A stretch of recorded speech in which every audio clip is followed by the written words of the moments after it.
Bonjour, bienvenue dans ma bibliothèque. Nous sommes à Montréal le 16 octobre 2013.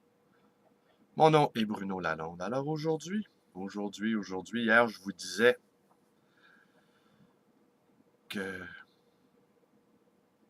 dans la jeune adulte, je vivotais. J'allais de chambre en chambre et je trimballais avec moi ma bibliothèque portative. Une dizaine de livres de poche. J'avais oublié de nommer Simone de Beauvoir.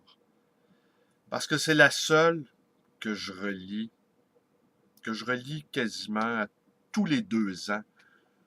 Je relis en partie ou en totalité ses mémoires. Je relis Simone de Beauvoir pour voir où j'en suis dans ma propre vie.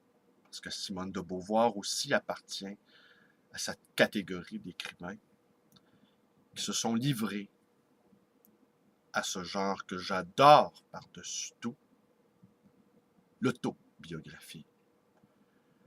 Alors, je relis Simone pour voir où j'en suis dans ma propre vie.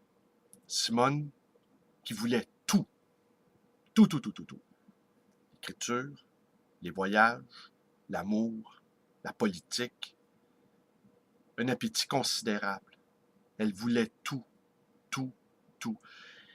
Et cette vitalité, cette générosité, cette folie de vivre, eh bien, me rejoint tout à fait. Et quand je compare ma vie à celle de Beauvoir, eh bien, je suis très loin du compte. Et un jour aussi, ben, il y aura la dernière bibliothèque, qui va sans doute ressembler à la première. Une petite bibliothèque, une trentaine de titres. Je ne sais pas à quel moment je vais arriver à ça, à ce dépouillement, d'avoir très, très, très, très peu de livres. Je repense à ma grand-mère qui avait, lors de son décès, toute sa vie tenait dans une petite valise. Il vient un moment où toute notre vie tient à peu de choses. On peut mettre ça dans une petite valise, dans un sac à dos. On doit s'y préparer. On doit s'y préparer et Montaigne nous invite à le faire. Alors aujourd'hui, je vais vous lire peut-être une page ou deux des toutes premières pages parce que c'est plutôt intéressant la préface. Montaigne que je ne connaissais pas. Bon, évidemment, je le connaissais de réputation. J'avais lu ici et là des citations. Je savais où le placer dans l'histoire littéraire. Je connaissais son rôle important comme médiateur dans les guerres de religion qui faisaient rage à son époque. Je savais qu'il était le père de l'autobiographie, en quelque sorte. Et à chaque année, je lis un ou deux classiques que je ne connais pas. Montaigne, je l'ai lu il y a déjà, je l'ai lu il y a 6-7 ans. Et quand on lit un classique, la question est de savoir, comme lecteur, serons-nous à la hauteur? Alors, je vous lis. Tenez, je vais vous lire seulement que les 2 premières pages parce que ça nous concerne. Le 21e siècle est plein de gens imbus d'eux-mêmes.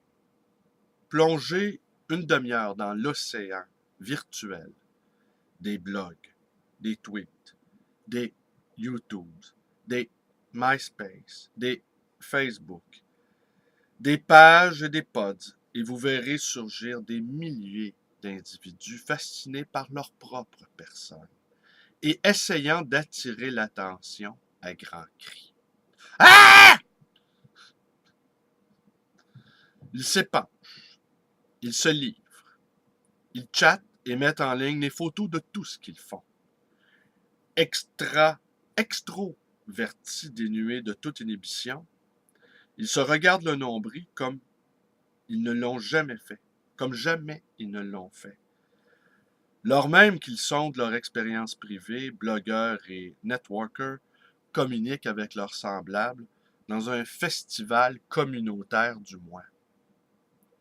Des optimistes ont essayé de faire de cette rencontre mondiale des esprits la base d'une nouvelle approche des relations internationales.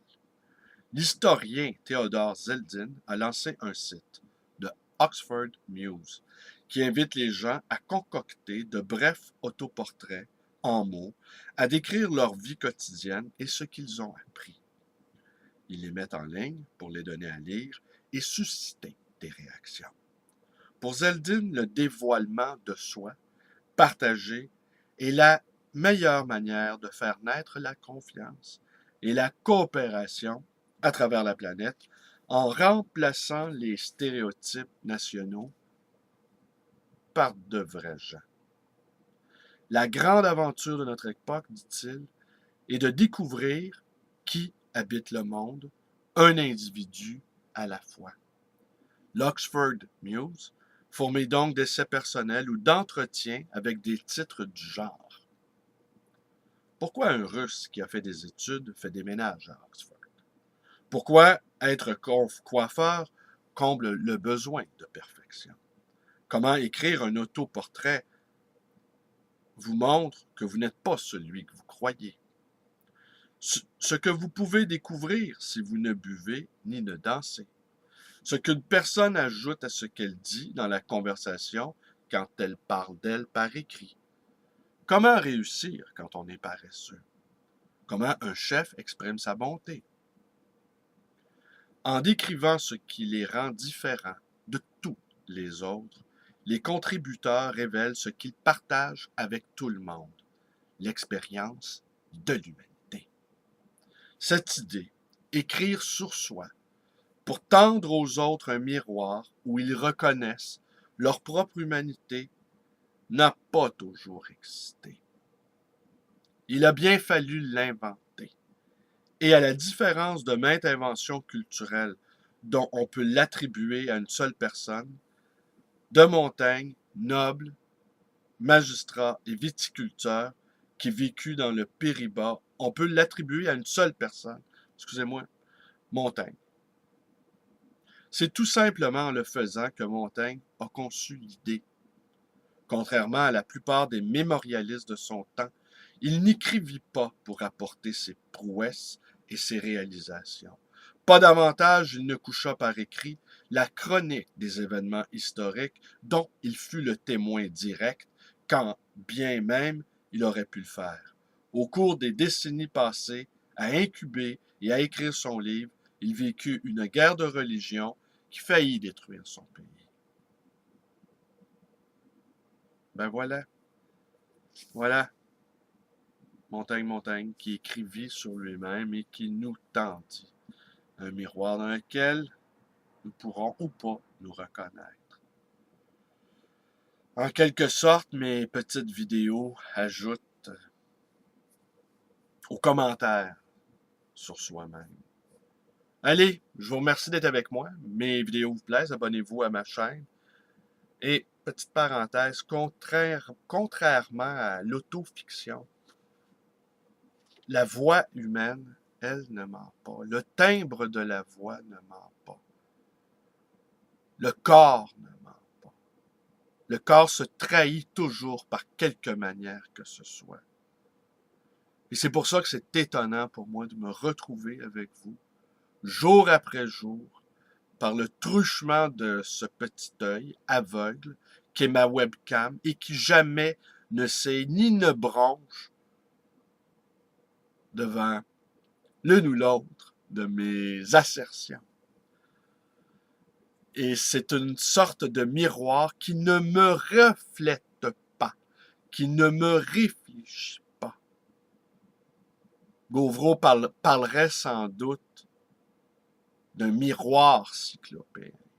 Cet œil unique qui me toise, cet œil unique qui me scrute froidement et qui enregistre chacun des mouvements de ma bouche, chacun des mouvements de mes paupières, chacun de mes ossements d'épaule. Ce n'est pas de l'autofiction. C'est un moment pris, réel, cru, de ma propre corporalité, corporalité, oui, de ma propre existence incarnée. Je pense que Montaigne aurait rêvé de ça, au fond. Avoir un appareil comme ça qui enregistre tous ses mouvements de pensée et de parole. Je vous remercie d'être avec moi.